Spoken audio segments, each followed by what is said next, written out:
Yo, yo, yo, what's going on, everybody? My name is Rob Carmona, and welcome back to another episode of Rob the Mic. So, last week, I feel like just nothing but meetings and trying to get things solidified and get down on projects I've been trying to work on. And the biggest thing, though, is a lot of these meetings were based around corporate contracts. And being on the freelance side, I feel like the market's been really messed up lately. It wasn't like it was last year, and money's been kind of up and down, and I'm like, okay, well, how can I create more of a consistent revenue stream? So I've been open to the idea of getting corporate contracts. So been trying to run around trying to grab those. And I had a meeting with a friend of mine that is also a designer, and they were telling me the hard part about what you're trying to do right now is that you're almost going to end up under the thumb of all these people, right?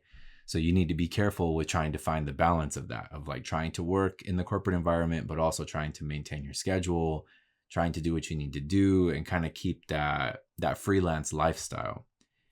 And then they were also telling me the other part of that is you're almost going to feel like it's easier to go back to corporate job. And I go, yeah, dude, that's almost what I feel like, even in just going through these meetings and having them scheduled a certain way and trying to go through contracts and trying to see what the work is about and how to pitch this and what to do that and what is it that you need and everything in between. And it's kind of a mess. So as I was sitting there, I was like, damn, maybe they were right. At a certain point, trying to gain and do all these contracts on my own is like, well, do I just turn around and get a corporate job? Like, I don't know yet. And we'll see how things unfold. And as these meetings continue, as the work continues, and hopefully things become a little more consistent, because again, it's weird. I think everything's in a weird fucking place, right? Like, I think our economy is one of the most unstable right now. Like, it's difficult for everybody. We're all trying to get our footing. We're trying to figure things out. I know I can only speak for myself. I know a couple other friends in other industries are also feeling the hit too, but I know for me, marketing, graphic design, anything creative generally. So that's why I say marketing first, because that's usually the umbrella that I fall into when I go into the corporate space. So when you have that, usually that department is the first one to go. It's the one that companies feel like is extremely unnecessary, and we don't need that. We don't need visuals. We don't need this, or we don't need a team of 10 people. And maybe that's a thing, right? Sometimes you can do what's called like trimming the fat.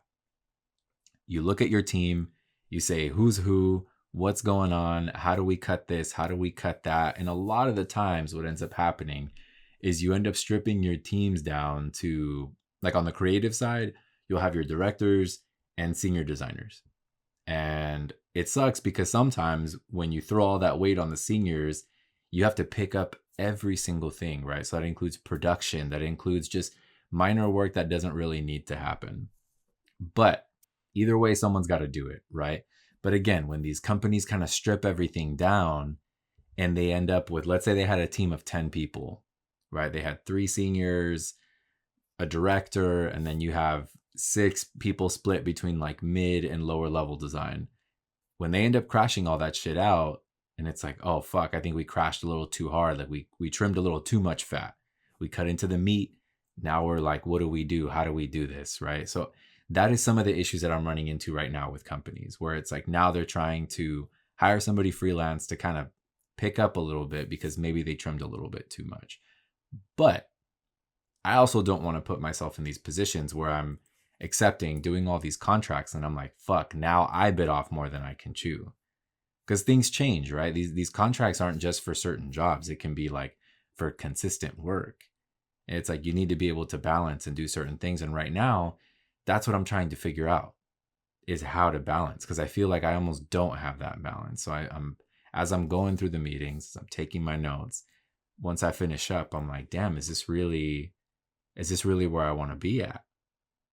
Like under the thumb of all these people, on top of all of the shit that I have going on. So it's really interesting to see how the industry is going to change, because that's going to really fuck everything up, or it's going to make everything better. Because again, our economy right now is in a really rough state. You have people being super tight with dollars, which I understand, but everything's changing up. Like a couple weeks ago, there was a major piece that hit the news, and it was talking about this company called Mattel, which a lot of you guys know. If you don't know, they are a major toy manufacturer. So Mattel, one day to the next, ended up shutting down one of their major departments, which had to do with like marketing and a bunch of other people who fell under that umbrella, because every company out there, when they say marketing, it's usually like a pretty broad spectrum. Sometimes it could even include people from sales. It can include people from customer service. Like, it depends what you do and how you do it and what realm of the company it pertains to. So when they shut that shit down, I think it was like 60 something, almost 70 jobs that were closed out one day to the next. And that's something that I always have to consider, where it's like, that's what I have to watch. I have to watch trends. I have to watch and see what's going on, what companies are being affected, what industries are being affected, right? Because with these tariffs coming in and everything being put into place, you wouldn't necessarily think it affects you, but to a certain extent, it totally can. Because if you are at the mercy of this company, and if you don't have a position that, let's say, gives you some sort of job security, which I feel like nobody really has that anymore, it can affect you. That's how shit goes down, right? Like, it trickles down really heavy. So all these things that are going down, not to make this episode super political, or at least political from the jump. That wasn't my intention. And here we are now. But you always kind of have to watch and see. You have to keep your eye and ear on the pulse of what's going on. I'm not saying to sit there and watch the news, but read up, check out, see what's going on. I'm not saying to also sit there, and watch like stock markets and things like that, but it's also important to see what's going on with the market, to see where money's at, how things are flowing, what's not. And I know I find myself in these places where I'm looking for information and I'm trying to see what I'm getting myself into, whether it's with companies, whether it's with contracts, jobs, anything like that I'm fucking with. So it's a trip that, especially being in school, like, these are things that they obviously don't prepare you for. I think in the creative field, it's really heavy. Like, they always push for, you're going to nail this corporate contract and it's going to be great and you're going to sign and you're going to love your life and blah, blah, blah. But they don't tell you about the opposite side, which is, if you end up on the outside as a freelancer, it's very rare for somebody to really fucking make it. Like, you see the people on Instagram, like I know I do, I see them constantly, where you have these creatives that are traveling the world and doing certain things, and, oh yeah, I've done this, and download and sign up for my course and get my PDF on how you can do it yourself. And it's never that simple, right? It's very like pyramid scheme, like, in my opinion, but it's never that simple. Creating that life is very much like a pipe dream, and you can make it a reality. It's just whether you're willing to put in the time, the effort, and the work in all the right places, and not get too distracted or too caught up or feel like you're falling behind. Because like we've talked about here before, I think there's this big stigma here, like in the United States especially, where it's like, if you are a certain age, if you are in a certain place in your life and you're not here, then it's like you're failing, you're not doing it. It's like you need to kind of reassess everything. And I fall into those traps where I find myself and I'm like, damn, dude, I have to reassess everything. Like, what the fuck am I doing? What's going on? But I'm trying to be patient. And last week taught me a lot of that. Because again, after my meetings, I'm sitting there and I'm like, okay, looking at my notes. I'm like, this is where I'm at. Is this really what I want to do? Do I really want to do work for this company? And it's a trip, man. I really don't know how else to explain it. It's a trip. But last week was very much focused on that. So because of all of that, I think I was a little maxed out between that, my editing, my design work that I have already currently. And I was like, I got to take a couple days.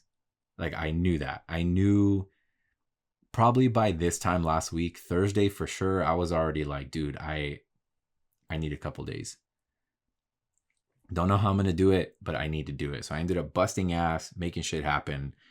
And I ended up taking Friday because I was wrecked. I was exhausted. I worked out really hard the entire week too. And I feel like sometimes that helps me when I can just turn around, go to the weights, do my workouts, do my things. But then sometimes I also just feel like I'm just tired. Like I'm physically tired, which is great because I can knock out, but mentally it's like my mind is still racing. And that helps me get through my workouts. It helps me push a little bit harder, but it still doesn't necessarily fix what's going on. So at that point, that's when I got to step back and say, all right, what do I need to do? How can I help myself like not fucking have a full on meltdown? Not that I'm going to, but it's like I know when I'm getting to my moments where shit is getting really bad.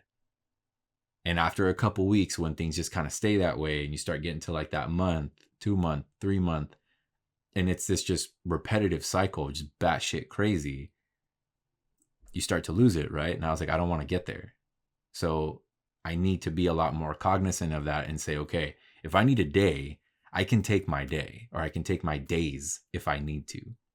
It's cool. As long as my shit doesn't fall underwater, it's fine. And for the most part, the way I have my work scheduled, I'm able to keep up and sometimes even get ahead, which is great.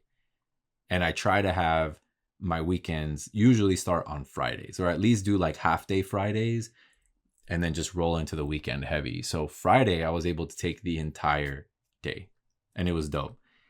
So I was able to catch up, chill with an old friend, go to the beach, hang out, have a good time.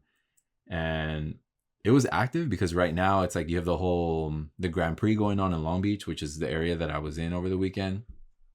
So it's cool. There's people everywhere. You're chilling at restaurants, you're walking around the beach, and all you're hearing is these insane cars everywhere. So, I mean, for me, it's like, oh, this is fucking cool. Like, this is why I'm so glad I took this fucking day.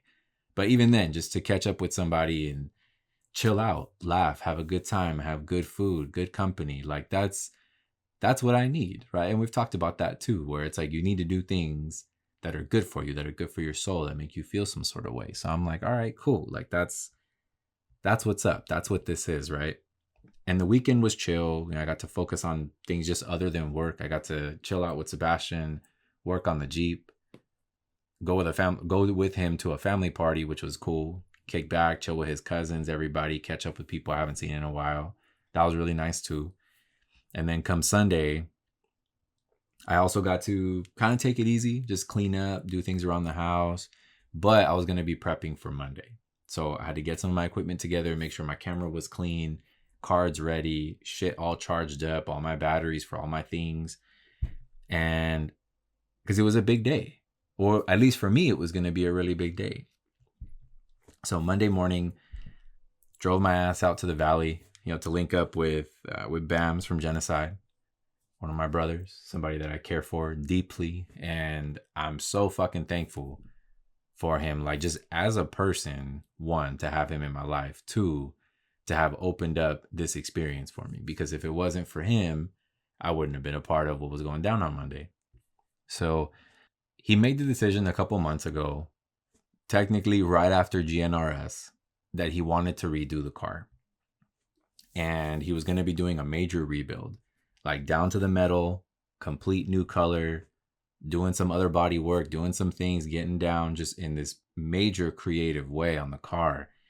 And on Monday, we were going to be filming the paint process, not the entire paint process, but mixing a specific color for the car. And he had mentioned it to me before the day had gone down. He's like, dude, would you be interested in being a part of it? Because like, I want you to document, I want you to be here through this process. So I'm going to keep you posted. I just want to know like what to keep you in mind for. And I was like, dude, honestly, like count me in for anything and everything. Just fucking call me.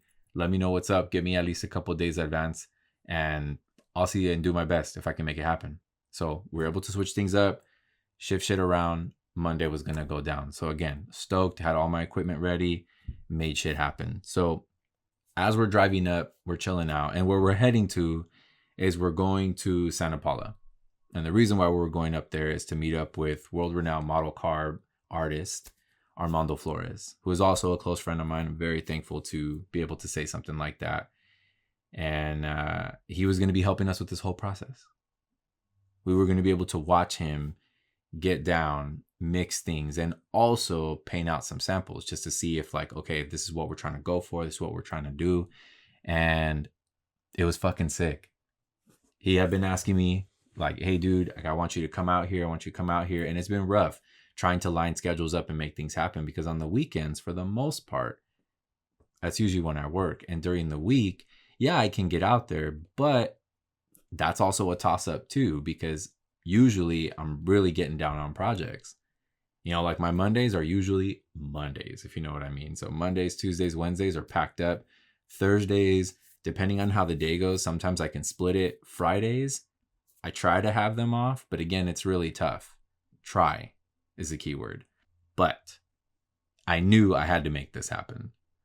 So Monday, Bams and I dipped out there and we got to chill in the garage, in the world famous garage. Like everybody knows, like if you know Armando and he tells you, yo, like I want you to come to the garage, you already know what you're getting into. Like you're going to step into a world that's just completely, like for myself, it's a dream.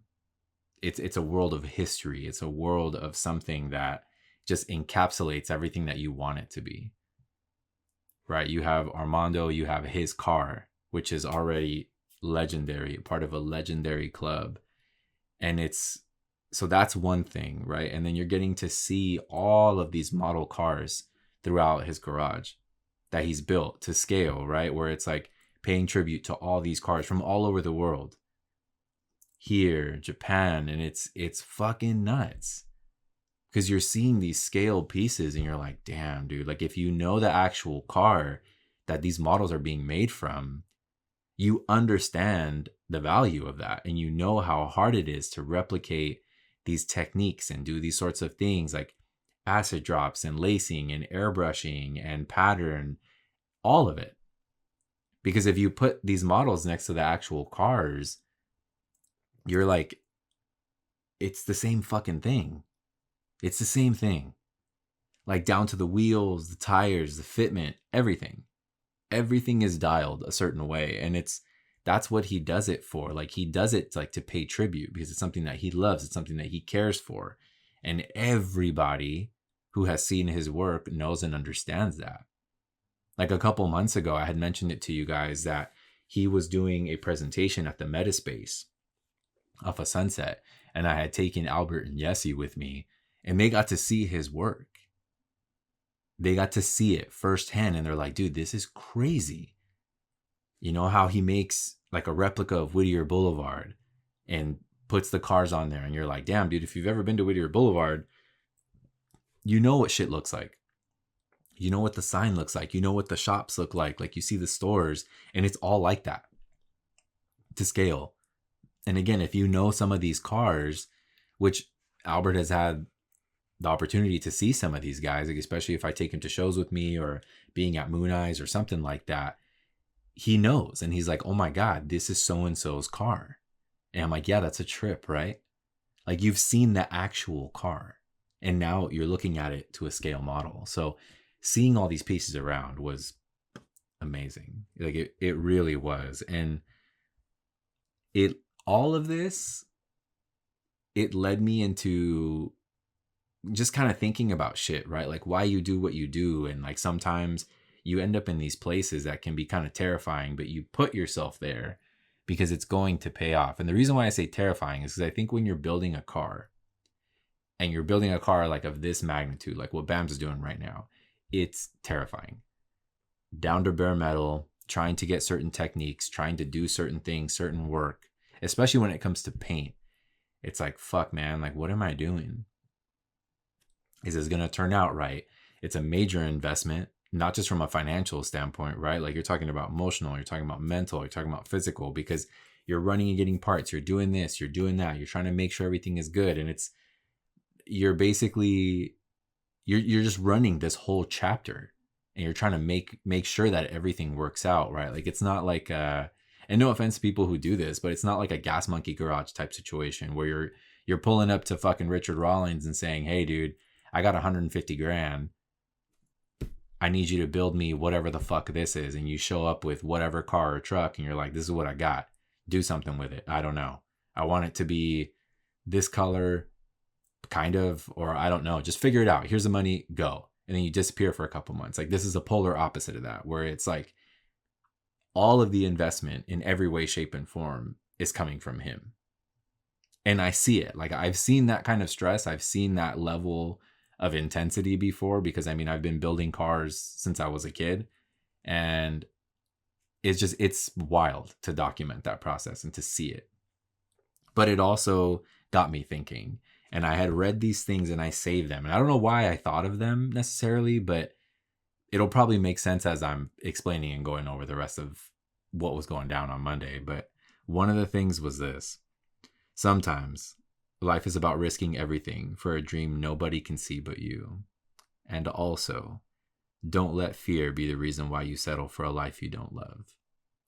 So the reason why I bring these things up is because, and I know it's kind of, for some people, maybe far out, right? Like, to compare life to building a car. But at least for me, because this is what I do, it very much is that.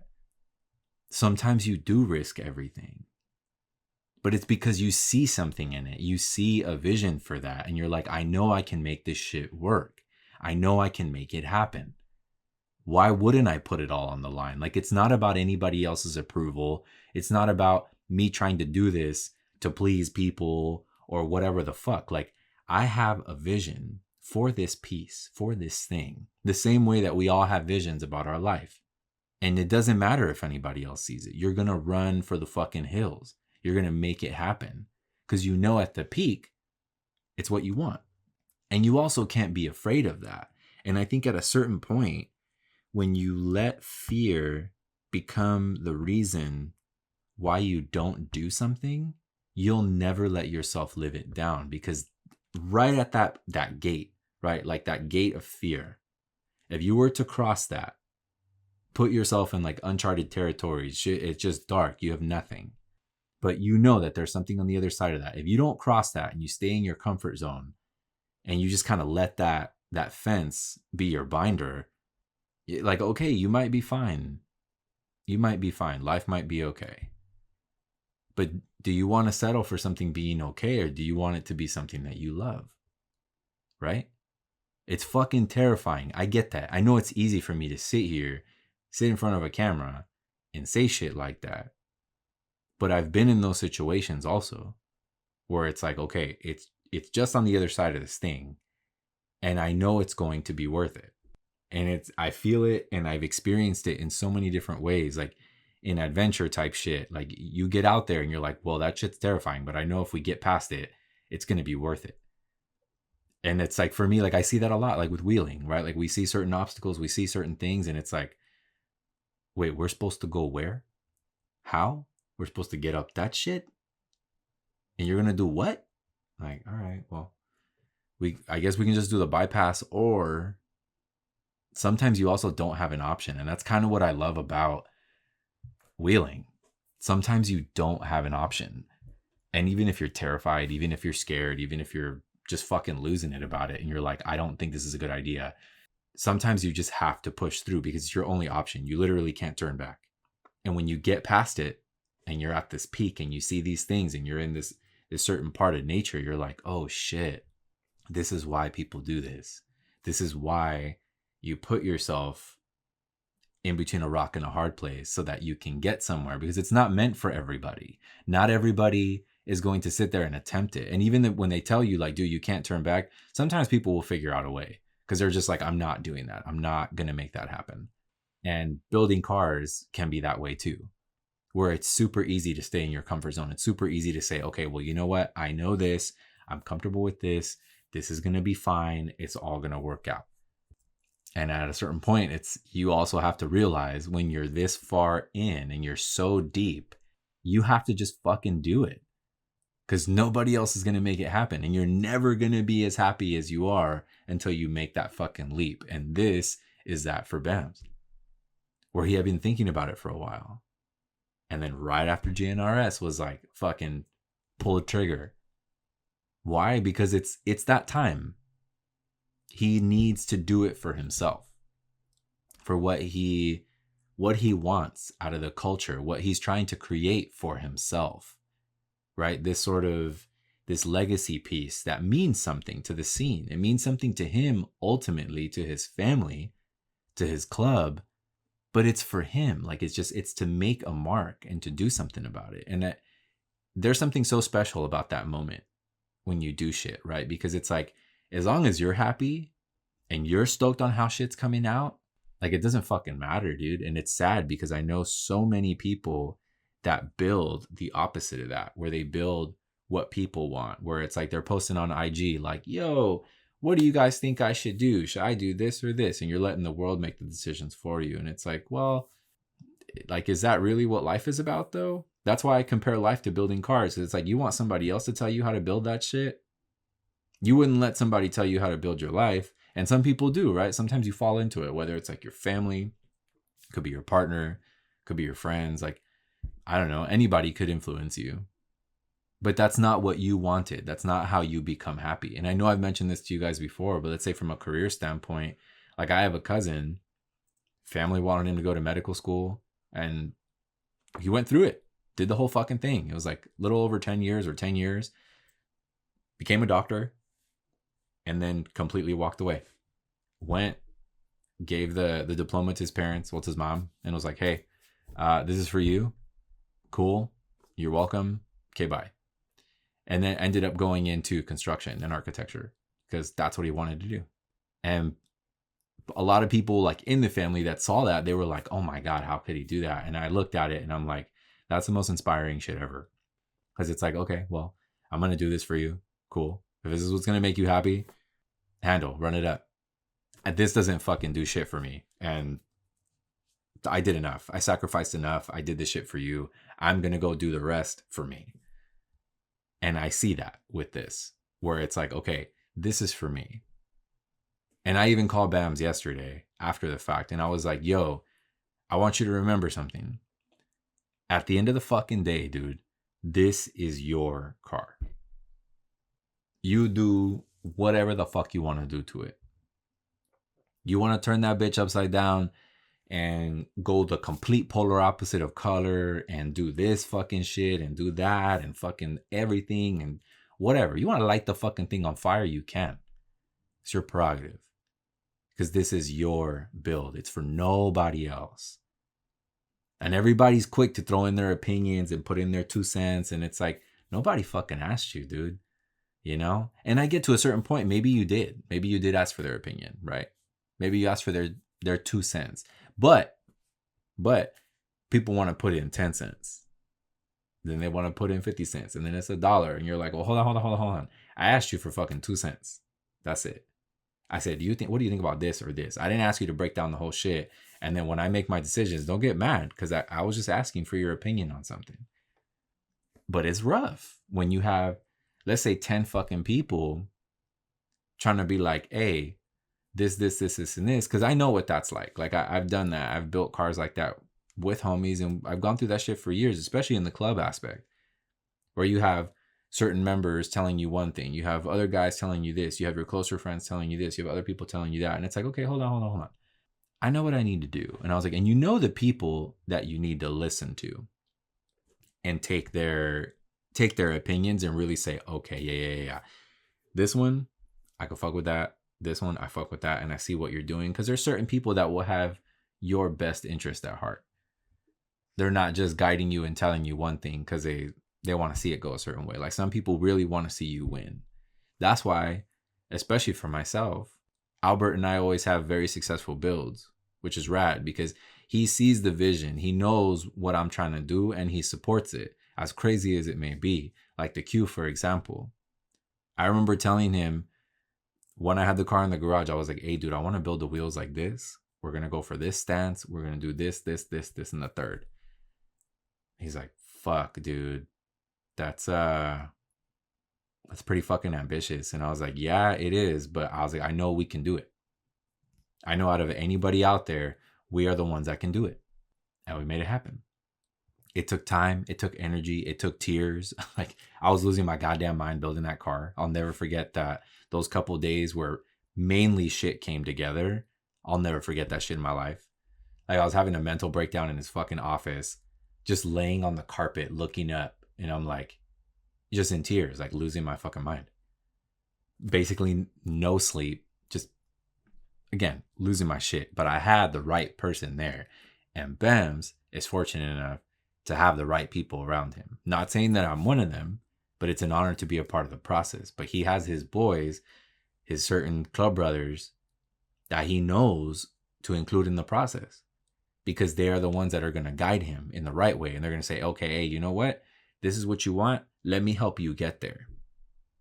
Like, I'm not going to tell you, you know, what the fuck's going on or blah, blah, blah, blah, blah. I'm going to help you get there.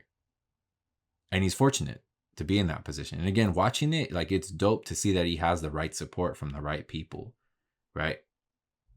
So it's fucking cool to see guys like Roop step in and go the extra mile and be like, hey, bro, da da da da, XYZ, boom, boom, boom. Perfect. It's sick. It's coming out right. Blah, you know, everything that he needs. Like, he's there for him. And I'm like, that's fucking tight. You have guys like Armando that are going to step in and be like, hey, you know what? I can help you with this. And, you know, da da da. Boom. Cool. And those are just two examples of people that are involved in the process right now. And then, of course, he also has his painter, Tim. Super fucking talented guy. Just met him. I've seen his work. And I'm like, yo, you're going to be somebody, dog. Like, you're doing it. You know, believe in what you do. Like, because this is it. You're the fucking truth. I can't tell you how many painters I've met, how many painters I've seen that really get down on their fucking craft. You know, guys like E-Dog, guys like K-Daddy, pinstripers like Malix. And I'm like, when you see something and you see people's work and you know, it gives you something, right? You're like, fuck, man, they're really going to fucking do something. They are going to be a name here.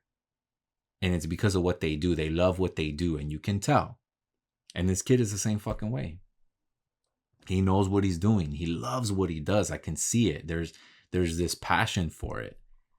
Well, as we're sitting there with Armando and we're going through the mixing process, and he's really trying to understand, like, okay, so this is why you mix like this. Okay, this is why you reduce it this way. This is why you have to spray it like this and strain it like that. Like, he really is taking it in. It's not just like, okay, cool, thanks, man, I'll see you later, I got my notes. Like, it's not like that. Like, he really wants to understand, and it's rare to find that. So B has all the fucking right people on his team. Everybody's that's a part of it, wants to see him win, and it's a rare thing to find. Super fucking rare thing to find. And as we're going through this whole mix process, laying down samples on like model cars and shit like that, just to see what the paint's gonna look like, he's like walking us around the garage. Armando's walking us around, checking out models, telling us stories, showing us other models that he has put away, being like, oh dude, this, and this, and just going over history, going through it. We get over to these two cases that he has. One case is dedicated to genocide, so it has all the cars, and it will have the rest of them very soon, but it's like everything's getting put in there. And he has another case that's dedicated to another group of guys that's just some of the best cars you've ever fucking seen. Like, one of them is Gypsy Rose, that's up there. And that's just an idea, right? For those of you guys who understand or who know anything about lowrider culture, that is one of the models that's in that case. So these cases are very, very special. Very, very special. And on one of the cases, there are signatures everywhere. Everywhere. All kinds of fucking people. Some of the biggest names that you know. I'm not going to sit here and start dropping all of them, but there is a ton of people there that are respected all over the fucking world. People that I look up to, that I'm like, fuck, dude, they're so inspiring, and they push me to continue doing what I do, and why I want to continue to get to a certain level and reach and do certain things because of people like them. So on this case, again, all these signatures everywhere. It's like for us in the car culture, it's like Hollywood Walk of Fame type shit. You're just like, oh my God, that's so-and-so. Oh my God, that's so-and-so. The whole fucking case. And there's a certain point where it's like, you know, there's some spaces at the bottom, right? So Armando had always told me, he's like, you ever come to the house, I want you to sign the case. And I was like, yeah. Like, it's all right, just chill. Me thinking he's telling me that because Just like, like we're close. And he's like, I want you to be a part of this. But it's not that. It means more than that. And I just downplay it a lot. And it's an honor to even be thought of or considered to be included in something like that. But when we were there looking at everything, he goes inside, pulls out a Sharpie, and he hands it to Tim. He's like, Tim, I want you to sign the case. And Tim's like, dude, what the fuck, for real? So he goes through, he signs the case, right? And that's sick, dude, because even for me getting to witness that, I'm like, yo, when Tim really hits his point, when he's out there and he's doing it and he has all these cars under his belt and he's competing at GNRS indoors with some of the biggest in the fucking game. Like, I saw that. I saw when this happened, when, oh, dude, I was there that one time, like on a random Monday, we were kicking it and he was there helping us mix paint. And I saw him sign that case, man. Like, I remember that shit. It kind of made me feel like Sandlot vibes, where it's like Babe Ruth. It's like, oh man, like I was there, like I saw that type of shit. Cause he's going to do it. He is going to be a name in this industry. I feel it. I see it. He's got the fucking potential. He knows what he's cooking with. He's got the right tools. So he signed it, gave the marker to Armando, and then Armando looks at me and he's like, I want you to sign it.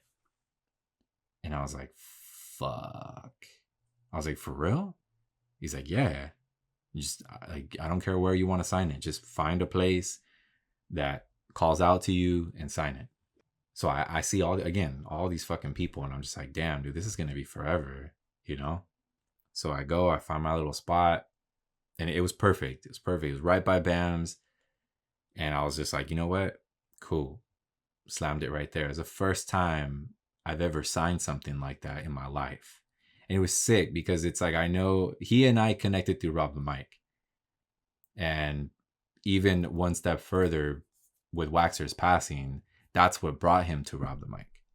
Because he heard me when I did an episode about him and I was talking about him in his passing. So he cares for and supports the show to no fucking end, him and his wife. And I'm super thankful and grateful that I have people like him on the team that sit there and they're like, yo, dude, like, we're watching you. Keep going. Don't stop. So I'm like, you know what? I found it right. I was like, I'm going to sign this with my name, but I was like, I'm going to put Rob the Mic. So did my little thing, my first signature, Rob the Mic, with my name on it. And I'm like, dude, this is crazy. Like, I didn't really know how to process that. Like, the way it hit, like, I was like, fuck, like, I felt super emotional about it. I didn't like let anything out. Like, I didn't cry about it, I didn't anything, but on the inside, I was like screaming, losing my shit. Cause I'm like, dude, I'm up here with these fucking legends. People that, again, I look up to, that like I idolize. Guys that have built some of the best and greatest cars in the fucking world. Artists that I'm just like, oh my God, so-and-so, like, he's right there. The signature is right there. He was in this fucking room and signed that shit. And now I'm on that same case. So when I got home that night, like, that was something that I thought about. And I was just like, fuck, dude, this is crazy. But this is what's up, right? Like, somebody like him believes in me. And that helps me out. Somebody like Bams believes in me. That's why I was there. To help, to be a part of this process, because he wants me to be there. And it's like, all that type of shit for me is like very overwhelming. Like, I'm always very humbled and very honored when people think of me in any sort of capacity of like, hey, dude, I saw this thing and I thought of you. Or, hey, I want you to be a part of this thing that I'm doing. What, if you're open, like, please come by. And I'm like, damn, like, not that I don't see myself capable of that, or that I don't see that I'm worthy of that type of shit. But I know sometimes I struggle with that, where like, am I worthy of that? And I can't think like that about myself. It's like, and look, and if these other people believe in you like that and they think of you in this way, that's got to tell you something. It's like, just listen to them. Open your eyes. Because you're in this too. You've made a name for yourself and you do what you do for a reason. And again, for me, it's humbling. It's very, it reminds me of like why the fuck I do what I do every single day. And that it is worth, like what we were talking about, like the words of wisdom, right? Like, it's worth risking everything. It was worth it. It's worth investing. It's worth doing shit, and like how terrifying it is. And I remember even before I got any of my equipment for shooting that I wanted to expand into, I was fucking terrified. It was a major investment. And I was like, what the fuck am I doing? What the fuck am I doing? But I just did it. And I'm like, I know something's going to come from this. Like, that's why I'm investing, because I love this, right? I had my film stuff and I was doing everything that way, which was cool, which I never showed anyone. And like everything is like archived. Like I just have fucking rolls and shit that's been developed forever. But I knew I wanted to take the next step, and this was a part of it. And taking that next step is what got me to where I am today. It's what got me to Monday, being a part of this process and with these people. And I'm like, oh, all right, this is what this shit's about. This is what this shit's about. And at that point, dude, after I signed it, I was like, fuck. I felt like, I don't know, like I had this weird like energy inside me. Like I felt just good. I felt like, okay, like this is it. This is fucking it. Like you got to push even harder. You got to go even harder. You got to make that thing that you just did, do it for yourself and go harder. Make that shit worth it. So when people come up and they come to this house and they see certain things, say, oh shit, hey, that's that designer fool, that fucking, he shoots and he does videos and like he has that podcast and shit. Like that's what's up. Yeah, bro. Like that's dope. Like I fuck with him. I see his work, or, another photographer pulls up, says, oh shit, man. Like I love the way that guy takes his photos. Again, designers say, oh shit, man. I seen something, a t-shirt that he did, or I fuck with this. I fuck with that. Anything. I want to make it stand for something. I want to make it mean something, not just to me, but to other people too. Because that's why I do this. It's like I want to make people proud. Ultimately, I want to make myself proud. But I love making the people around me smile. I love making them feel like, hey, I can speak my boy's name with pride and say, yeah, like, hey, Rob did that. Rob made that. Oh, who did that? Oh, yeah, Rob made that. Like, that's what I want. The people around me to speak like that. And because that's how I speak about the people that I love and care for. Like, oh, yeah, this bro. Oh, hell yeah, dude. You want people to kind of hold you down when you're not in the room. And I want to stand for something good. I want to make something good of myself, of my life. I want to create something that I'm proud of. A life that I love. Because why would I let anything else guide that? And it's like we talked about. Fear is the last thing I ever want guiding me. Because I know it's going to steer me wrong. It's going to steer me to shit I'm comfortable with. It's going to steer me to these places that I've been that maybe they don't look anything like that, but it's like I've been there before, and it's like no, it's just in a different place. I don't need that shit. Fuck all that. I want to risk everything because there's a dream that I see that nobody else can see, and I don't fully know what it is yet. I just know to keep heading in this general direction. And Monday and people like Bams are the reason why I can push through and see things like that. Because they see it. They can also see things that I can't. And they're like, that's why you're here. Because I want you here. Because I want you a part of this process because of X, Y, Z, da, da, da, da, da. So Monday was heavy, to say the least. And once we finished everything up, myself, Armando, Bay, we went to go get food. Chilling out downtown Santa Paula. Got a couple drinks. Talking life. Building cars.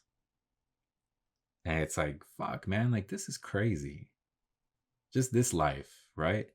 This life that I've created, this life that I'm a part of now, and a part of these people's stories, part of their life, part of their process. I'm like, this is fucking cool, man. Like, and it didn't stop. On the drive back, going back to B's house, kept talking more paint, kept talking wheels, kept talking more builds, and we get back to his house. We chill out with his wife, Tosh, the girls. We have dinner, chilling out, laughing, having a good time. And I'm like, dude, this is fucking beautiful. Again, this is what happens when you're so cognizant and you create a life that you want for yourself. And that's like, I don't know how else to explain it to you guys. That's why I wanted to talk about like the advice, words of wisdom, like dead center, because it revolved around this whole fucking day. It's revolved around everything that I've made my decisions for. In my career, with my life, with everything, the people that I've chosen to keep around, the people that I have inserted a certain way. It's like, that's what I need. I had to reassess, I had to sell certain players off and fucking get other ones and do this and do that and just restructure a little bit. But it's like, okay, cool. Again, sometimes life is about risking everything for a dream that nobody can see but you. And that was a part of it. This is a part of my process. And that I can't let fear be the reason why I settle for a life that I don't love. I don't want to settle for anything. And I find myself recently getting into these places where I'm like, maybe I should. Maybe I should settle. Maybe I should just chill out and just kind of take what's in front of me. But it's like, the fuck are you doing? And I know I'm hitting a wall. I know I'm tired. I know I'm frustrated. I feel exhausted with a lot of shit. But it's like at these moments, like, this is what makes you. This is what will shift your entire fucking life. It's either if you stay in this place or if you make the step to do something else. And again, Monday reinforces why I need to keep pushing forward. As tired as I am, as frustrated as I am, as exhausted as I am with multiple things in life. It's not just my career. It's shit going on in my personal life, shit going on in family, with love, with all kinds of stuff. I'm fucking tired. I get up in the morning and I sit there and dude, honestly, I'll sit there for like a half hour, sometimes an hour even. If I wake up like really early and I'm just going through it, I'm thinking, I'm processing, I'm going like, fuck, this is that, this is that. And then I'm like, fucking snap out of it. Like, let's go. You're over here with your thoughts. You're over here in this fucking hypothetical land bullshit. Like, get the fuck out of there. Thoughts are just that. They are thoughts. And when I was in my process of going through like deep meditations, that was something I had to figure out then, right? I know I spoke to you guys about that too, where you have to be able to decipher your thoughts from your reality. And also with your emotions too, right? Because your thoughts invoke emotions and those emotions feel real, just as those thoughts do. But a majority of the time, they're just that. They're just thoughts. They're just these little clouds that kind of roll in and you just kind of swat them away because you're like, what the fuck? That's just not even real. I'm feeling like this because of that shit that I just fucking swatted away. That's not even real. So I'm having to do that a lot right now. Or again, because I'm hitting this wall and I'm like, okay, do I just fucking settle? Do I just give into this, make shit easy and just fuck off? Or is this the part where I'm like, because I feel like this, because things are going this way, that's why you keep pushing forward. And it's like, this is why I keep pushing forward. For those things alone, for these people, for the ones that are supporting me, the ones that are pushing me. And it's like, yeah, I got the right ones on the team and this is why I do what I do.